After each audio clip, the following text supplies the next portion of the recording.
जय हिंद साथियों, मैं प्रिंस आपका स्वागत करता हूं रोजगार की राह पर। तो आप सभी कैसे हैं? उम्मीद है सब बहुत अच्छे होंगे और अपनी पढ़ाई को बहुत बेहतर ढंग से कर रहे होंगे।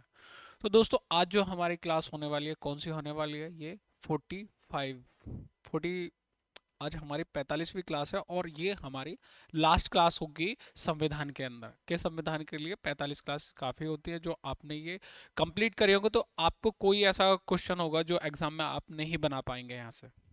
आप बहुत अच्छे से तैयारी कराइए इस चीज़ के लिए कि भाई आप निश्चिंत रहिए।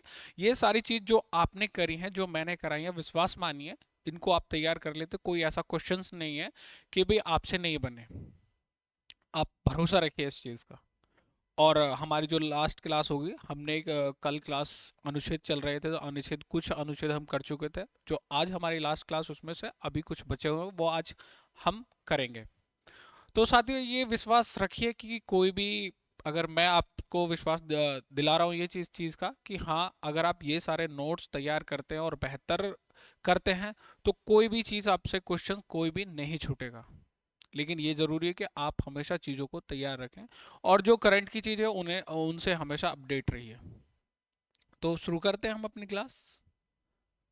आपको मैं हमेशा बताता हूँ कि हमारी जो टेक्निकल टीम के भाई हैं, तरुण भाई, आप लोगों के लिए कुछ ना कुछ लिख के लेके आते हैं। आज वर्ड्स, ये लिखाई मेरी है जिसे हम कहते हैं राइटिंग मैंने की है, लेकिन वर्ड्स उनके हैं, तरुण भाई के। देखते हैं आज इन्होंने क्या लिखा है।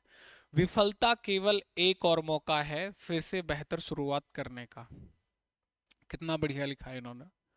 कुछ छात्र, कुछ बच्चे, कुछ ऐसे व्यक्ति जो अपने जीवन में थोड़ा विफल हो जाते हैं कभी, जैसे मान लीजिए आप ही हाल ही में यूपी पुलिस का आया रिजल्ट, यूपी पुलिस रिजल्ट आने को उनको लगता है कि यार नहीं, मेरा नहीं हुआ, कुछ बच्चों का हुआ, कुछ का नहीं हुआ। उनको वो समझते हैं कि यार नहीं, विफल हो गए।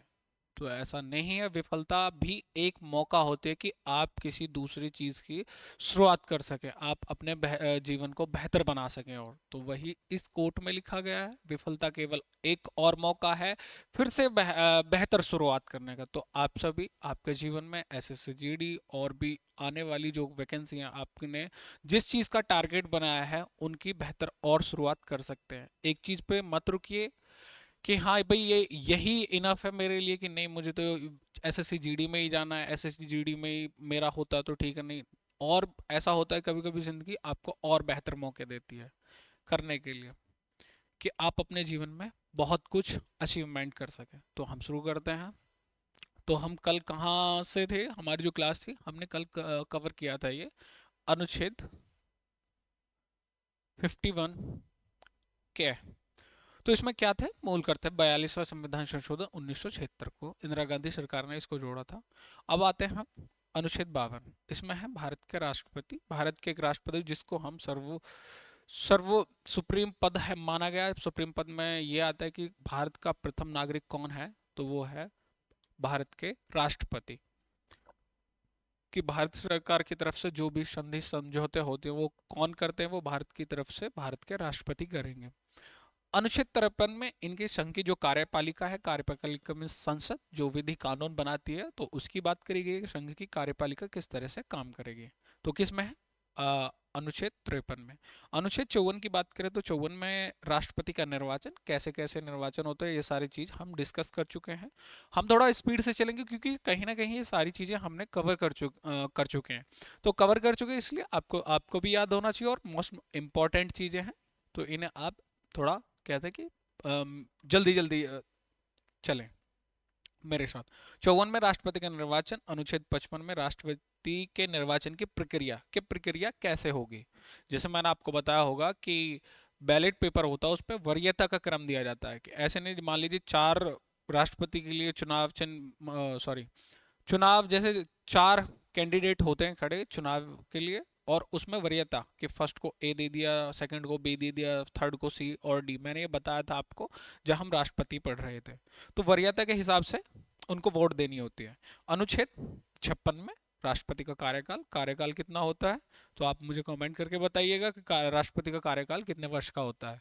अनुच्छेद 58 राष्ट्रपति पद की अहर्ताएं, यानी कि योग्यताएं, क्या क्या योग्यताएं होनी चाहिए, कितना पढ़ा लिखा होना चाहिए, क्या होना चाहिए, सारी चीजें किसमें बताई गई हैं? तो अनुच्छेद 58 में। अनुच्छेद 60 राष्ट्रपति की शपथ, शपथ के लिए वैसे हमारी जो दूसरी सूची है उसमें सभी पदाधिकारियों के बारे में बताएगा, लेकिन राष्ट्रपति की जो शपथ की बात करी गई वो किस में करी गई है? अनुच्छेद 60 में राष्ट्रपति की शपथ इंपॉर्टेंट है।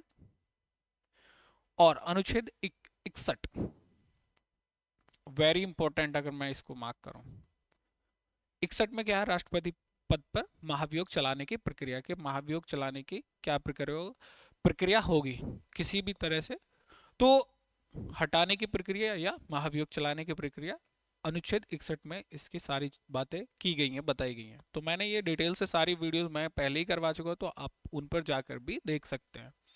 अनुच्छेद 63 भारत का उपराष्ट्रपति, यानी कि भारत के उपराष्ट्रपति का पद है, और वो पदेन सभापति भी होते हैं।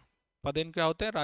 राज्य सभापति पदेन अध्यक्ष होते हैं। तो ये चीज आपको पता होनी चाहिए। और इनको जो वेतन मिलता है वो उपराष्ट्रपति के लिए नहीं मिलता, इनको वेतन मिलता है राज्यसभा के जो सभापति हैं उसके लिए इनको वेतन मिलता है। तो ये आपको, अभी कौन है हमारे वर्तमान में उपराष्ट्रपति? तो उपराष्ट्रपति की बात करें जगदीप धनखड़ जी हैं। और अनुच्छेद 64 उपराष्ट्रपति पद का राज्यसभा का पदेन सभापति होंगे, अनुच्छेद 64 में ये बात कही गई है। 66 में उपराष्ट्रपति का निर्वाचन कैसे होगा, तो ये सारी चीजें मैं डिटेल्स में सब चीजें बता चुका हूं मैं आपको। अनुच्छेद 67 उपराष्ट्रपति का कार्यकाल, आप मुझे कमेंट करके बताइएगा। अनुच्छेद 69 उपराष्ट्रपति की शपथ, इसके बारे में बताया गया। और अनुच्छेद 72 इंपॉर्टेंट है, मार्क करेंगे आप लोग। ये 2021 में ये पूछा गया था, आर्टिकल 72 के तहत क्या चीज है? तो राष्ट्रपति को क्षमादान की शक्ति, कि कोई भी किसी को, मान लीजिए कोई सजा हो जाती है किसी भी तरह की, ये सारी डिटेल्स मैंने बताई कि क्षमादान या मृत्यु दंड दे दिया जाता है, तो उसको क्षमादान करने की शक्ति किसको है? आर्टिकल 72 के तहत राष्ट्रपति को है। अनुच्छेद 74 राष्ट्रपति को सहायता और सलाह देने के लिए एक मंत्री परिषद होगी।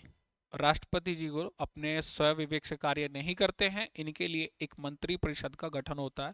और मंत्री परिषद में कितने अधिकतम सदस्य हो सकते हैं? तो लोकसभा के 15% तक उसके सदस्य हो सकते हैं।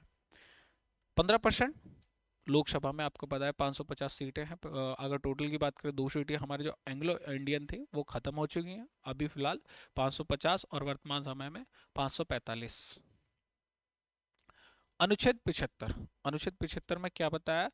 प्रधानमंत्री की नियुक्ति राष्ट्रपति द्वारा, कि प्रधानमंत्री की नियुक्ति जो करेंगे वो राष्ट्रपति, क्योंकि एमपीज का इलेक्शन होता है, एमपीज जिसके ज्यादा एमपीज जीत के आते हैं वो एक सरकार बनाते हैं, और सरकार बनने के बाद में वो पीएम चुनते हैं। कौन चुनते हैं? तो राष्ट्रपति।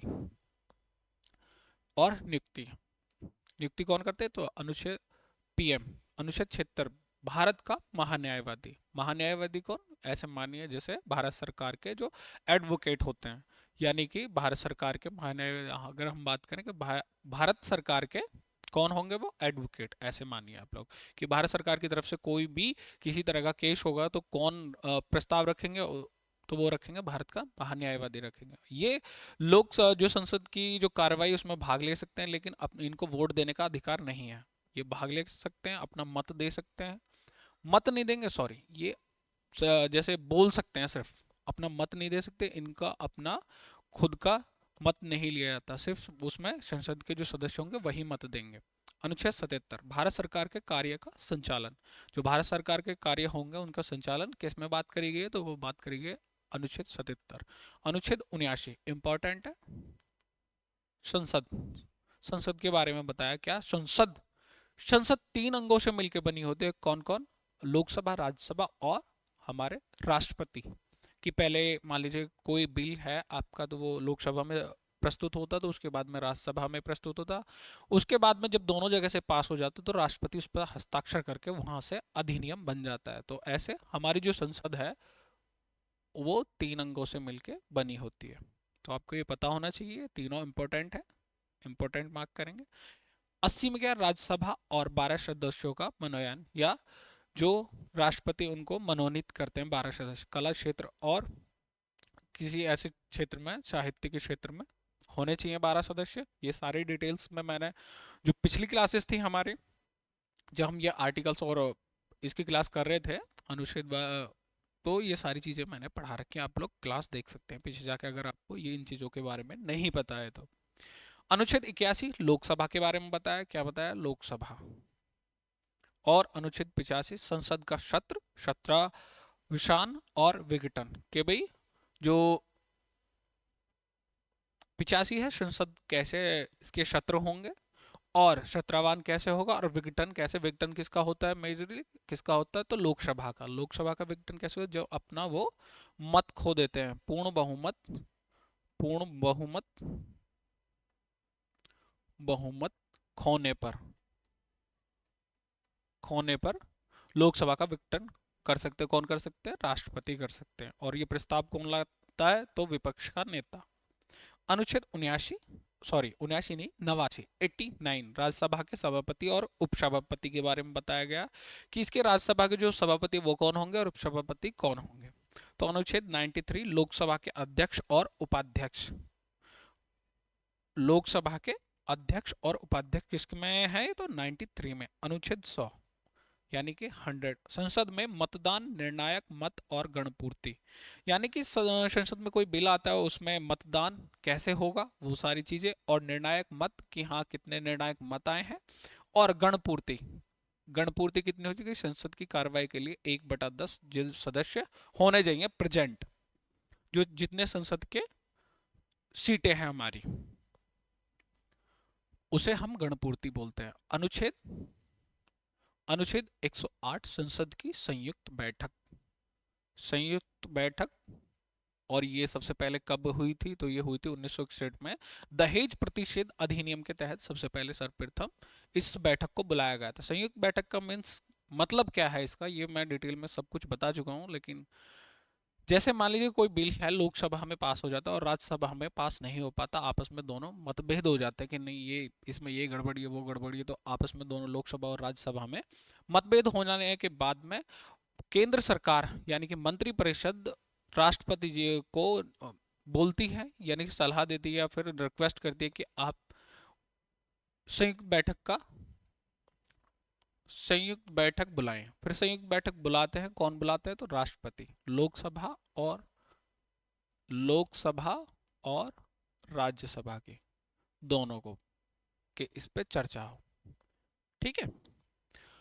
110 में धन विधेयक की परिभाषा बताई गई। धन विधेयक कहाँ पर प्रस्तुत होता है, केवल और केवल लोकसभा में ये प्रस्तुत होता है। कहाँ होगा, और लोकसभा में। इसका जो अध्यक्ष होंगे, लोकसभा के अध्यक्ष ही इसकी पुष्टि करेंगे कि ये कोई वित्त विधेयक, कोई धन विधेयक है नहीं, कोई धन विधेयक है या नहीं, इसकी पुष्टि कौन करेंगे, तो सिर्फ और सिर्फ लोकसभा के स्पीकर या फिर अध्यक्ष।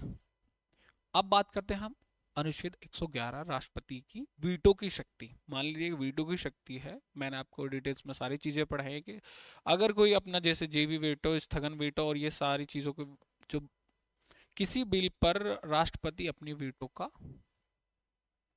प्रयोग कर सकते हैं कि उन्हें हस्ताक्षर नहीं करना, अपने जेब में रख लिया, स्थगन वीटो हो गया इस तरह से, तो वीटो का प्रयोग कर सकते हो। वीटो का प्रयोग किस आर्टिकल में बताया गया है, अनुच्छेद 111। बजट के बारे में आपने सुना होगा कि भाई हर साल प्रस्तुत किया जाता है अंतरिम बजट, उसके बाद में हर साल बजट पेश होता है। तो ये बजट, वैसे बजट का उल्लेख हमारे भारतीय संविधान में बिल्कुल नहीं है, ये है वार्षिक वित्तीय विवरण। क्या है जी, वार्षिक वित्तीय विवरण।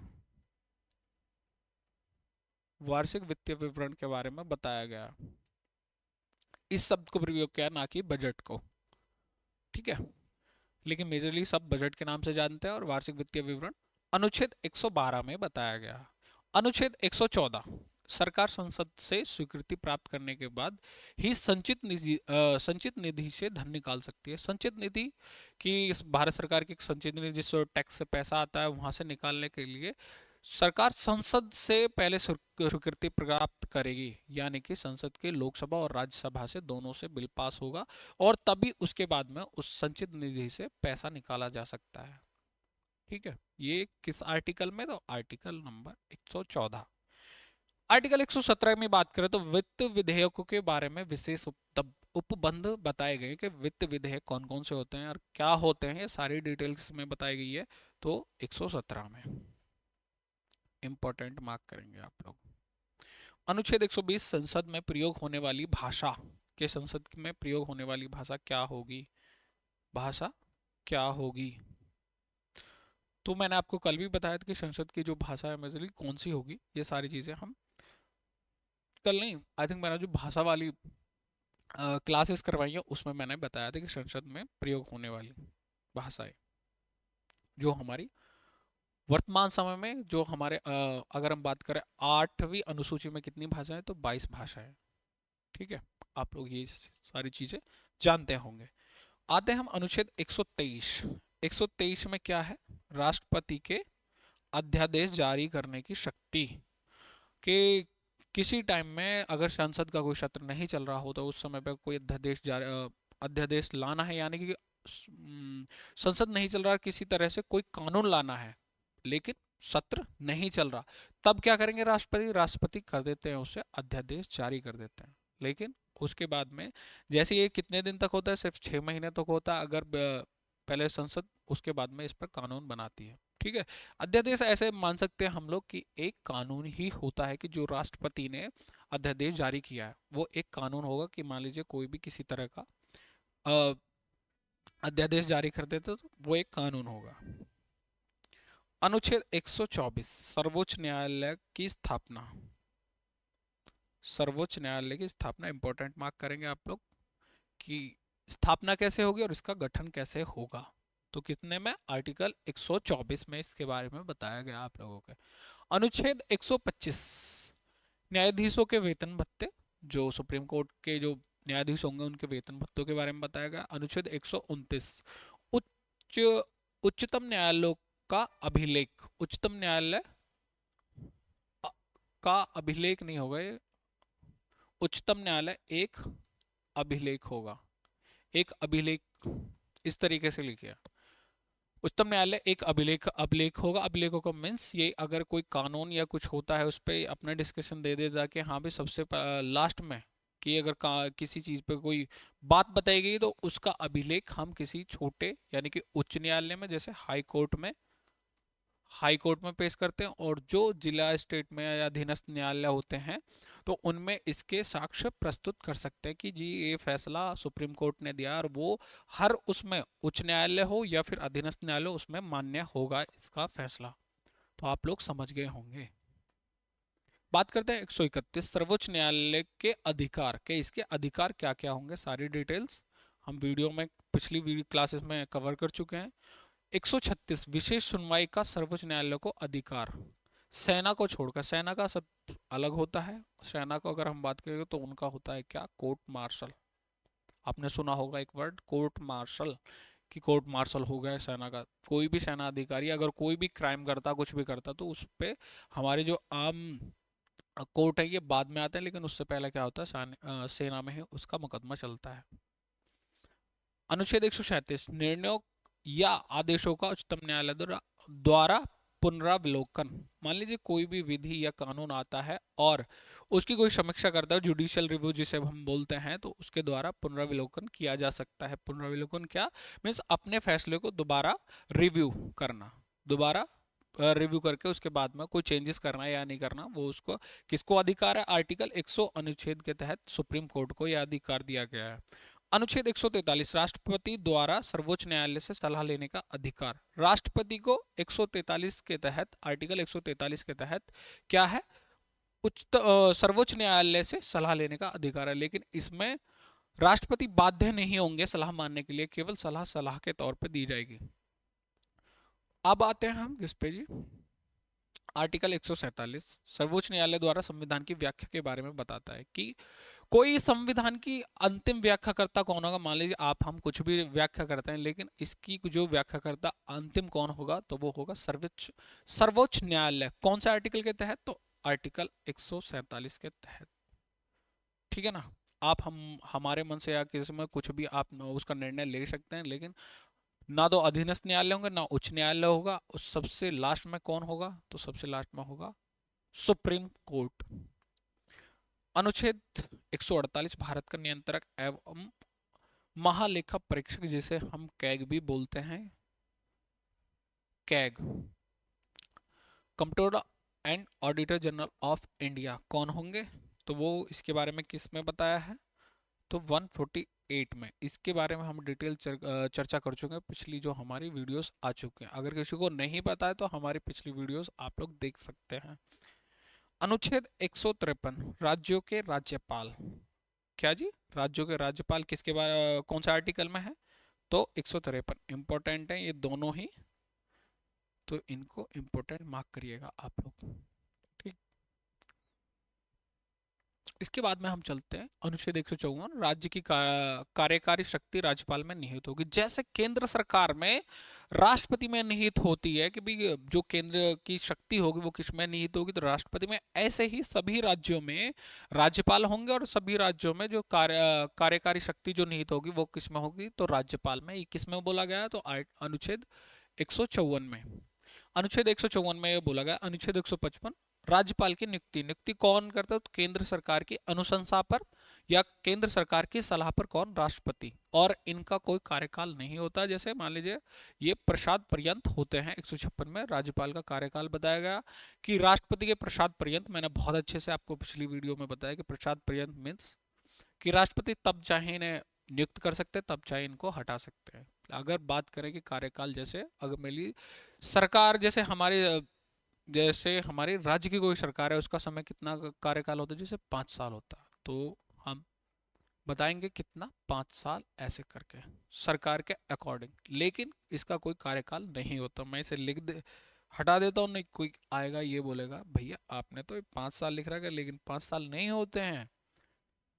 राज्यपाल के जो क्या होता है कार्यकाल, वो प्रसाद पर्यंत होता है, किसके? राष्ट्रपति के। तब नियुक्त हो, जैसे हमारी जो, अगर हम उत्तर प्रदेश की बात करें, कौन है? आनंदीबेन पटेल। उनको लगभग इस बार तीसरा शायद उनका टाइम पीरियड चल रहा है, तो तीसरा तीसरा टेन्योर चल रहा है। लगभग 10 साल से, वही 10 साल से नहीं, तो शायद 2017 के बाद हैं वो। इतना आइडिया नहीं, लेकिन फिलहाल आप लोग देख लीजिए कब से हैं, एक बार ये देख लीजिएगा आप लोग। मुझे थोड़ा, मैं कंफ्यूज हूँ इस चीज़ में। अनुच्छेद 157 राज्यपाल की नियुक्ति होने के लिए उनकी योग्यताएं के, क्या योग्यताएं होनी, जैसे भारत का नागरिक हो, पढ़ा लिखा कितना होना चाहिए, एज कितनी हो, 35 साल पूरी होनी चाहिए। तो ये सारी किस में बात करी गई है? तो 157 में। अनुच्छेद 159 राज्यपाल द्वारा शपथ, शपथ यानी कि ओथ, राज्यपाल की ओथ। अनुच्छेद 161 राज्यपाल द्वारा क्षमादान, क्षमादान मृत्यु दंड को छोड़कर जो भी स्टेट में या हम राज्य की बात करें कि उसमें क्षमादान की शक्ति प्राप्त है किसको? राज्यपाल को। अगर मृत्युदंड की बात आती है तो मृत्युदंड में कहाँ से पहुंच जाते हैं हम? रा, राष्ट्रपति के पास में। मृत्युदंड सिर्फ और सिर्फ कौन देंगे? मृत्युदंड की जो क्षमादान करेंगे, मृत्युदंड क्षमादान कौन? सिर्फ और सिर्फ राष्ट्रपति जी। हाँ। अनुच्छेद 163 राज्यपाल को सलाह देने के लिए मंत्रिपरिषद, वही जैसे राष्ट्रपति को केंद्र सरकार में एक मंत्रिपरिषद होगा, ऐसे ही स्टेट गवर्नमेंट में एक मंत्रिपरिषद होगी। कौन होगी? जो राज्यपाल को सलाह देगी। अगर हम मंत्रिपरिषद की लिमिट जो सदस्य होंगे कितने बात करें, जैसे वहां पर लोकसभा के 15% सदस्य हो सकते हैं, ऐसे ही यहाँ विधानसभा के 15% सदस्य हो सकते हैं। अनुच्छेद 165 महाधिवक्ता, अनुच्छेद 165 महाधिवक्ता इंपॉर्टेंट है। जैसे वहां कौन थे? महान्यायवादी, किसने? आर्टिकल 76 में। ऐसे ही यहाँ पर महाधिवक्ता होते हैं। राज्य का प्रथम विधिक अधिकारी होता है, ये राज्य का होता है। अगर बात करें कि मतलब कि हमारे देश का, पूरे भारत का प्रथम विधि अधिकारी कौन होगा, तो वो होगा महान्यायवादी। आप लोगों को पता होना चाहिए। महाधिवक्ता, ऐसी महाधिवक्ता कहाँ पे आ जाता है? राज्य में आ जाता है कि सरकार की तरफ से उनके जो भी केस चल रहे हैं, कुछ भी चल रहे हैं, सारी चीजें कौन उनके सामने रखते हैं? सुप्रीम कोर्ट, हाई कोर्ट के सामने, तो महाधिवक्ता रखेंगे। देखिए, जो केंद्र में आ जाती है उसमें सारी चीजें बदल जाती है कि उसमें राष्ट्रपति हो जाते हैं, उसमें महान्यायवादी हो जाते हैं, और सारी चीज जो होंगी वो केंद्र के होंगे। इसमें वही चीजें सिर्फ और सिर्फ क्या बदल जाता है? इसमें यहाँ हो जाता है सिर्फ और सिर्फ राज्य। किसकी बात कर रहे हैं हम लोग? ये राज्य की, वहां पूरे देश की या केंद्र की बात कर रहे हैं, केंद्र और राज्य। ठीक है। अनुच्छेद 168 राज्यों के विधानमंडलों का गठन। विधानमंडल क्या क्या बने, एक विधानसभा होनी चाहिए और एक विधान परिषद, इनको मिलके क्या बनता है, विधानमंडल। और राज्यपाल मिलकर, जैसे हमारे केंद्र में कौन कौन बनाते हैं, जैसे लोकसभा, राज्यसभा और राष्ट्रपति मिलकर एक संसद बनती है, ऐसे ही इसमें विधानसभा और विधान परिषद और राज्यपाल मिलकर एक विधानमंडल बनाते हैं। लेकिन हमारी जो विधान परिषद है वो सिर्फ 6 ही राज्यों में है, बाकी में सिर्फ एक विधानसभा और राज्यपाल मिलकर विधानमंडल बनाते हैं। तो ये आपको पता होना चाहिए, मैंने पिछली क्लासेस में बहुत डिटेल से सारी चीजें मैंने आपको बता रखी हैं। अनुच्छेद 169 राज्य में विधान परिषदों का सृजन। के विधान परिषदों का सृजन कैसे हो सकता है, तो विधानसभा इसके लिए बिल पास करती है और कहाँ भेजती है, तो केंद्र सरकार के पास में, फिर वहां से पास हो जाता है, तो उसके बाद में विधान परिषद का गठन किया जा सकता है। अनुच्छेद 170 विधानसभा के बारे में बताया गया, और अनुच्छेद 171 विधान परिषद के बारे में बताया गया। विधान परिषद। अनुच्छेद 178 विधानसभा का अध्यक्ष और उपाध्यक्षों के बारे में बताया गया, और अनुच्छेद 182 विधान परिषदों के सभापति सभापति विधानसभा के सभापति और उपसभापति। ठीक है। हाँ, 188 विधानमंडल के सदस्यों द्वारा शपथ ग्रहण करना, कि जो विधानमंडल में जैसे लोकसभा के, यानी कि हम संसद की बात करें, संसद के जो सदस्य होंगे वो कैसे शपथ ग्रहण करेंगे, और यहाँ क्या है, अनुच्छेद 188 में विधानमंडल के सदस्यों द्वारा शपथ कैसे ग्रहण करेंगे। 198 धन विधेयकों के संबंध में विशेष प्रक्रिया, ये आप लोग याद रखें। धन विधेयक, वहां पर क्या बताया गया, 110 में आर्टिकल में किसके बारे में, केंद्र का जो धन विधेयक होगा संसद का, और यहाँ किसकी बात करें, तो राज्य के धन विधेयकों के संबंध में विशेष प्रक्रिया। 198 धन विधेयक की परिभाषा। धन विधेयक की परिभाषा। अनुच्छेद 200 विधेयक पर राज्यपाल की सहमति राष्ट्रपति के लिए विचारार्थ रखना, यानी कि अपने पास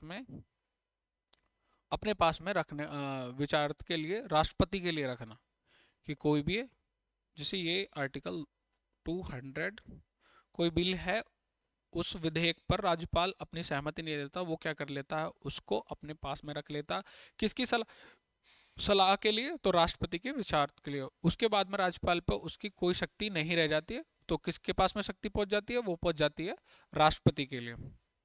तो आपको ये याद रखना चाहिए। अनुच्छेद 201 में क्या है, राज्यपाल के द्वारा विधेयक को राष्ट्रपति के सलाह के लिए भेजना। 200 में विचार के रख लेता है, और 201 में राज्यपाल अपने विधेयक, जो उनका विधेयक होता है वो किसके लिए भेज देता, तो राष्ट्रपति के लिए। 207 में क्या है, वित्त विधेयक, कि वित्त विधेयक क्या होगा, ये सारी चीज किसमें बताएगी, तो 207 में। अगर हम उसकी बात करें कि केंद्र में, तो 117 में वित्त विधेयक की बात करी गई है। अनुच्छेद 210 विधानमंडलों में प्रयोग होने वाली भाषा, जैसे संसद में कौन सी भाषा होगी प्रयोग, और वही 210 विधानमंडलों में प्रयोग होने वाली भाषा कौन सी होगी। 213 इंपॉर्टेंट है, राज्यपाल द्वारा अध्यादेश जारी करने की शक्ति जो प्राप्त है वो 213, वहां कितनी थी राष्ट्रपति को, 123, यहाँ कितनी है, 213, दोनों ही मैचिंग से लगते हैं, 123 और 213, थोड़ा आगे पीछे हैं, बस ये देख लीजिए, याद रखिए, इंपॉर्टेंट चीज है। अनुच्छेद 214 राज्यों के उच्च न्यायालयों का गठन, जो हाई कोर्ट होते हैं उनके उच्च न्यायालयों का गठन, और 2 राज्यों को ले एक उच्च न्यायालय का भी गठन किया जा सकता है। तो वो किसके बारे में कौन से अनुच्छेद में पता है, तो 214, अनुच्छेद 214। अनुच्छेद 215 उच्च न्यायालय, court of record. Court of record का मतलब वही है, अभिलेखों का न्यायालय, कि कोई भी अभिलेख साक्ष्य जो इनसे नीचे की अदालतें होंगे उसमें इसके साक्ष्य को पेश कर सकते हैं, जी हाई कोर्ट ने ये फैसला दिया था। तो आप लोगों को ये चीजें पता होनी चाहिए। अनुच्छेद 216 उच्च न्यायालय की स्थापना कैसे होगी। अनुच्छेद 219 उच्च न्यायालयों के न्यायाधीश के लिए शपथ। अनुच्छेद 222 उच्च न्यायालयों के न्यायाधीशों का स्थानांतरण। अनुच्छेद 225 उच्च न्यायालय के का क्षेत्र अधिकार।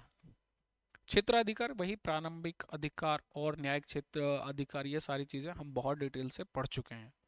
अभी सिर्फ और सिर्फ हमारा जो मकसद है ये कि भाई सिर्फ और सिर्फ आप लोगों के लिए अनुच्छेद और भाग है रिकॉल हो सके। ये एकदम से जैसे बोलते हैं ना रैपिड फायर, इस तरह से कि रैपिड फायर की तरह सारी चीजें चल रही हैं। अनुच्छेद 226, उच्च न्यायालय द्वारा लेख जारी करना। लेख जारी करने की शक्ति जो है रिट, जिनको हम बोलते हैं रिट। रिट कितने प्रकार की? 5 प्रकार की। सुप्रीम कोर्ट को कितने है? तो आर्टिकल 32 के तहत 5 रिट जारी कर सकता है। और हाई कोर्ट को कौन से अनुच्छेद के तहत? तो अनुच्छेद 226 के तहत।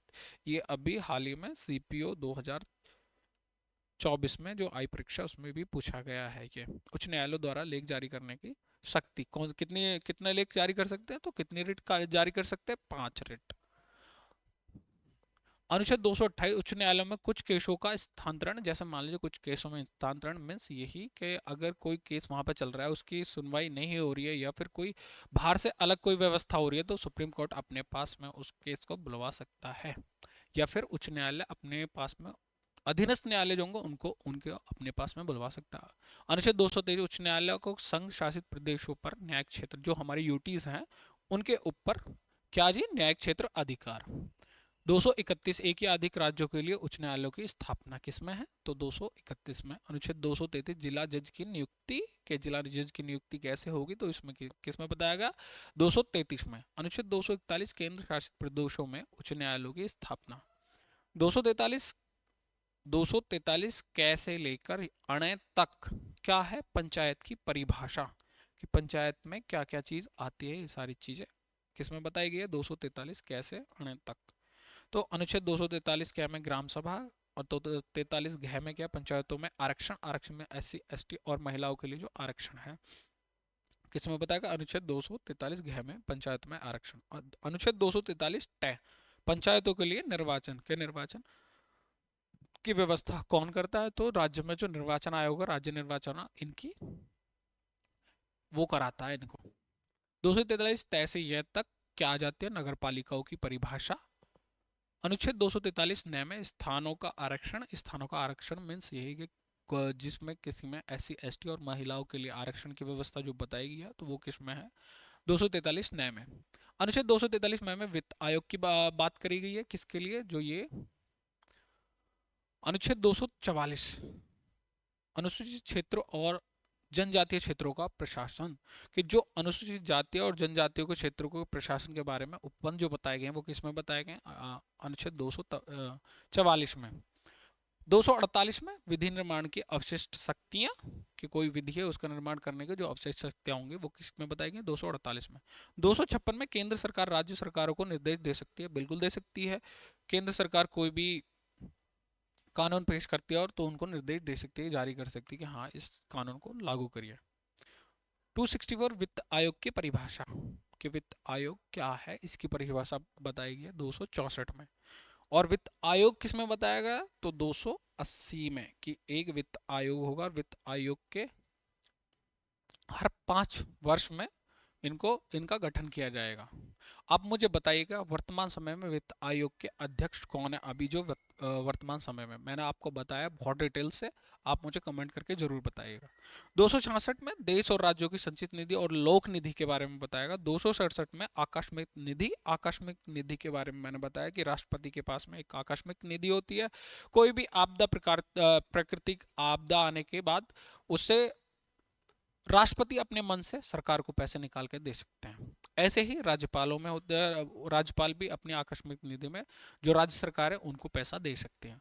अनुच्छेद 281 वित्त आयोग की सिफारिश है, कि वित्त आयोग की सिफारिशें जो करते हैं वो किसमें बताएगा? 281 में। 282 संघ और राज्य द्वारा अपने राजस्व के जाने वाले व्यय के बारे में बताया गया। 285 संघ की संपत्ति को राज्य के कराधान से छूट, जो संघ की संपत्ति होती है उसके कराधान को टैक्स से छूट मिलती है। ये किसमें बताया गया? 285 में। अनुच्छेद 287 विद्युत करों पर छूट, जो विद्युत कर यानी कि विद्युत टैक्स होते हैं, लाइट टैक्स होते हैं, उन पर छूट की बात करी गई है। अनुच्छेद 290 में कुछ व्यय और पेंशनों के संबंध में समायोजन। अनुच्छेद 292 में भारत सरकार का उधार, मान लीजिए कोई उधार होता है, उधार लेना या देना किसी तरह का, ये किसमें बताएगा? अनुच्छेद 292 में, 292 में भारत सरकार का उधार, और 293 में किसका बताया गया, राज्यों का उधार, यानी कि राज्य सरकार का उधार के बारे में किसमें बताया गया, 293 में। अनुच्छेद 298 में व्यापार करना, व्यापार करने और आदि की शक्ति, यहाँ कुछ मिसिंग है। व्यापार करने की ये लिख लीजिए, व्यापार करने की जो राज्य, हमारे व्यापार करने के राज्य, और हमारा ये कर लीजिए आप, हाँ, व्यापार करने की जो शक्तियां हैं कि किस तरीके से व्यापार कर सकते हैं। तो ये सारी चीजें किस में बताई गई हैं, तो बताई गई हैं आर्टिकल 298 में।